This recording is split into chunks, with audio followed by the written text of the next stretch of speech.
Hey, what's up, everybody? True Boxing here. Thank you for coming back to Get Hit with the Truth. So tonight we are continuing the 2022 year-end top 10s as we are going to look at my number 3 featherweight in the world right now, the now former WBC featherweight champ, Mark Magsayo. Magsayo was not ranked coming into the year,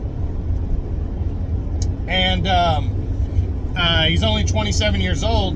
But he came in, and early in the year in January, he had a mandatory title shot against Gary Russell Jr., the longtime champion. He came in, big underdog.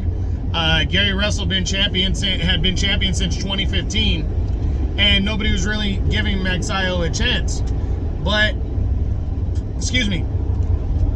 Russell had an apparent shoulder injury, or he injured it during the fight, and after the third round, Magsayo had done well. He had a lot of energy in the first half of the fight. Gary Russell looked like he couldn't throw, one of his shoulders was completely messed up to where he couldn't throw punches. So Magsayo took advantage of that and won most of the first half of the fight. But in the second half, especially down the stretch, the last 4 or 5 rounds, Gary Russell, you could tell he started getting adjusted, and he started getting closer and closer and landing shots and winning rounds.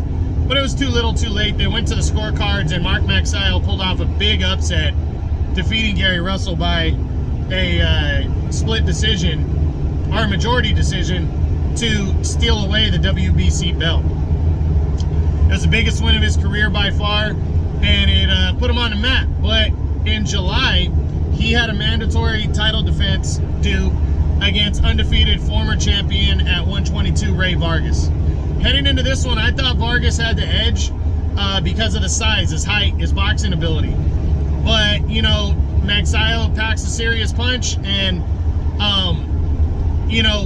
Rey Vargas was beating him for the majority of probably 8 rounds. He was winning the fight pretty handily, when he decided to stay tall and box. But Magsayo,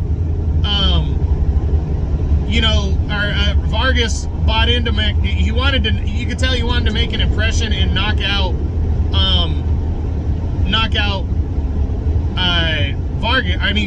Magsayo, and that proved to be an error, because Magsayo almost was able to knock out Vargas. He put him down late in the fight, but couldn't finish him. It went to the scorecards, and Vargas took a deserving split decision victory over Magsayo. But Magsayo fought his ass off, and he said after the fight he's going to take some time off. So he went 1-1 on the year, but he made a splash in the division, upsetting Gary Russell and taking Rey Vargas, who's a very good fighter, to a split decision.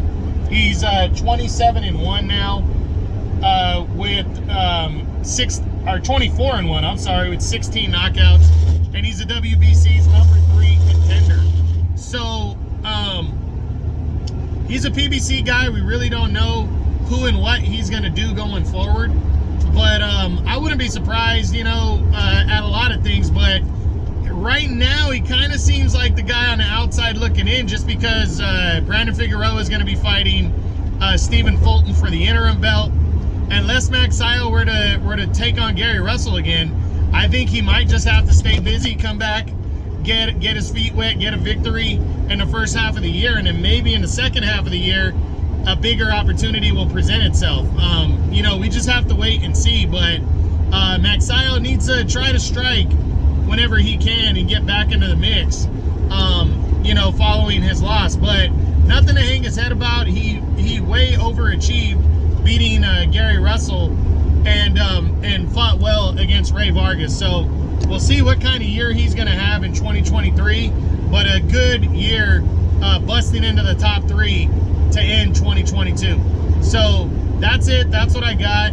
That's my number 3 featherweight in the world right now at 126 pounds as the 2022 year-end top 10s continue. I hope you enjoyed the video. If you did, smash the like button, leave a comment, subscribe to the channel. I appreciate any and all support. This is True Boxing. You've been hit with the truth.